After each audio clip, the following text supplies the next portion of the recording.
dans les box, moi j'aime bien essayer de deviner un peu le sens où ça va sortir.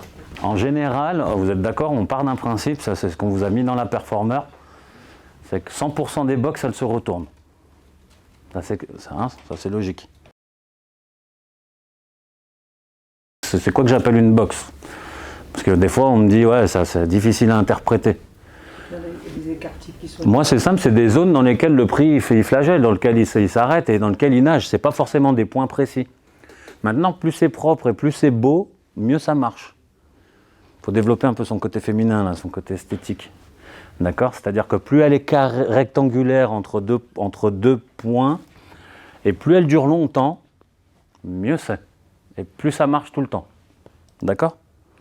Donc, je m'explique. Si par exemple on revient sur ici, bah vous voyez, ça c'est une box. Elle n'est pas précise entre deux points. Vu le temps que ça a duré, et surtout si j'avais regardé le profil de ça, j'aurais ça. Donc ce qui m'intéresse, moi, les box, c'est toutes les zones dans lesquelles vous avez une distribution. Plus vraisemblablement, vous avez des box dans lesquelles le VPOC il est important, plus vous avez de chances, d'accord, que le marché se retourne.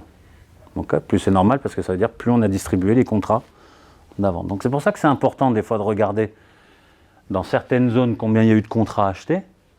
Parce que comme ça, quand vous arrivez sur la zone puis que vous avez quasiment tous les contrats qui sont, enfin 80% qui sont vendus, vous avez des chances, d'accord, que le marché n'aille pas plus haut. Ok?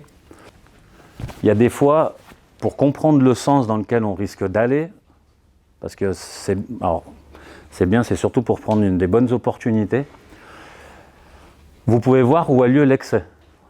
Dans la théorie, normalement, sur le cours, on vous a dessiné un truc à peu près comme ça, dans lequel là, vous avez une box, puis à un moment donné, vous avez un excès, d'accord?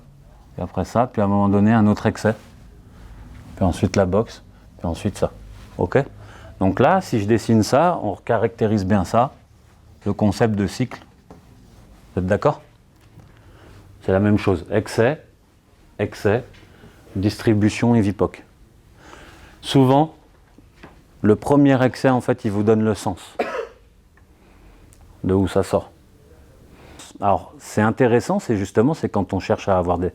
Si on a déjà, admettons ici, un mouvement... Moi, le cas où ça m'intéresse le plus, c'est que si ici on a eu un excès dans lequel, par exemple, il mesure 40 ticks, si là, ma première sortie, elle est plutôt en haut, ça veut dire que derrière, j'aurai souvent la poursuite du mouvement. Donc là, ça va m'intéresser à acheter. Et là, pour rentrer dessus, c'est toujours la même histoire. Hein. Cassure du haut du carnet, point faible, et je rentre dessus. D'accord? Lui, il m'a indiqué que là, il y a eu le premier excès de ce côté-là. Tant que j'ai pas l'excès qui est fait de l'autre côté, ça sert à rien que j'imagine rentrer dessus. C'est pas maintenant qu'il va y avoir la cassure. Il y a des bons exemples dans lesquels, là, j'ai l'excès. Là, le marché, il fait semblant de se retourner, puis finalement, c'était le second excès. Puis finalement, c'est là-haut que ça part. Et là, on va repérer du coup des fausses cassures en faisant ça. Si on a même un peu l'habitude, après, on va pouvoir même acheter quasiment dans cette zone-là. D'accord? Puis on va voir les acheteurs arriver beaucoup au carnet. Ok?